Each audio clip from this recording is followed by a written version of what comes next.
And Shaheen is joining us in studio this morning, so appreciate you taking the time to come in Thank you for having me. to talk about this. And you have such a remarkable backstory here.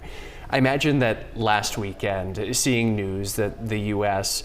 was performing strikes on military targets in Iran, although civilians were not the target there, you're probably thinking about family overseas. What's going through your mind when you learn about that operation?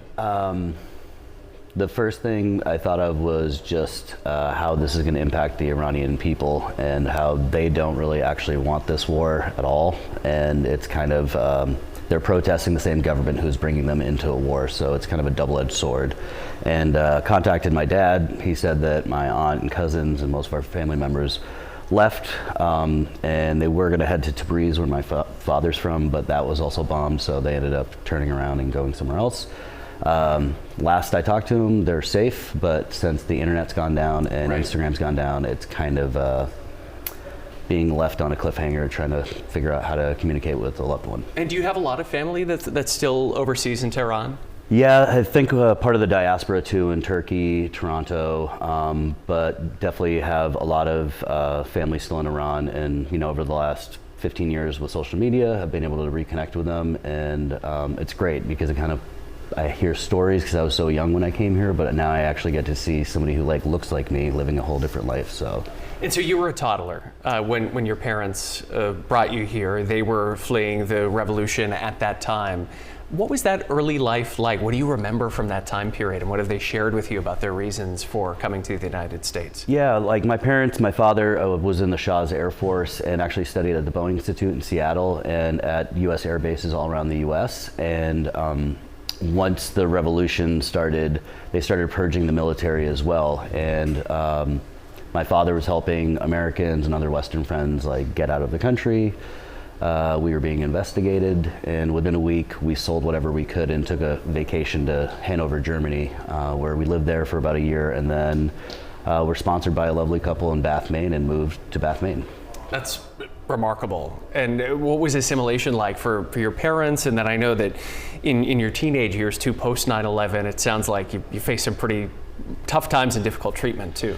Yeah, because I think when we first came here, it was at the height of the hostage crisis, and it was interesting because my father, as a flight engineer who studied in the U.S., decided to try to see if he could continue that career, but since he studied under a foreign government, he wasn't allowed to. So instead of being a flight engineer, he actually delivered newspapers for the Portland Press Herald, and then also pizzas at Pizza Time.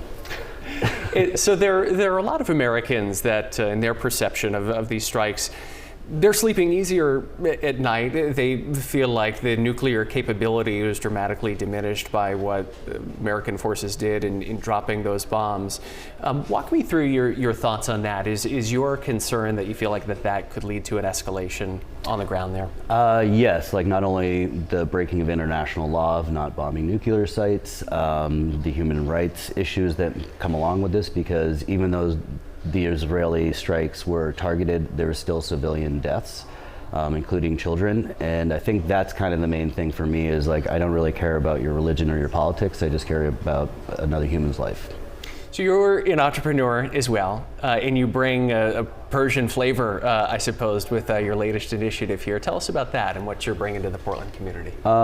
Being a part of the Maine craft beer community forever, I really have always been proud about bringing Iranian ingredients into the fold, and it kind of just brings another layer of complexity to Maine's craft beer scene.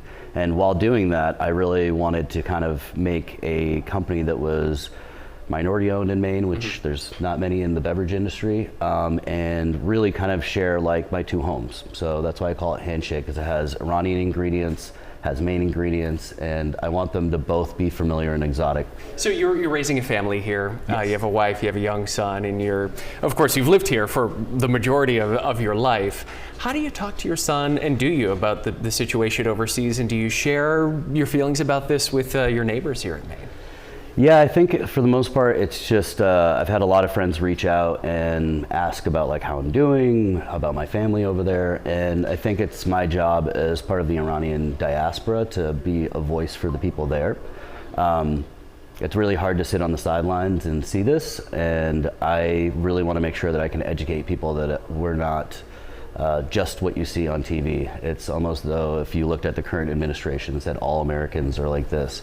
I think there's more complexity to it, and there's a lot more diversity in Iran and a lot more diverse opinions who don't agree with their current regime. Well, we're so grateful that you're able to come in here today and share with us your perspective on this. Thank you so much, Shaheen. Thank you.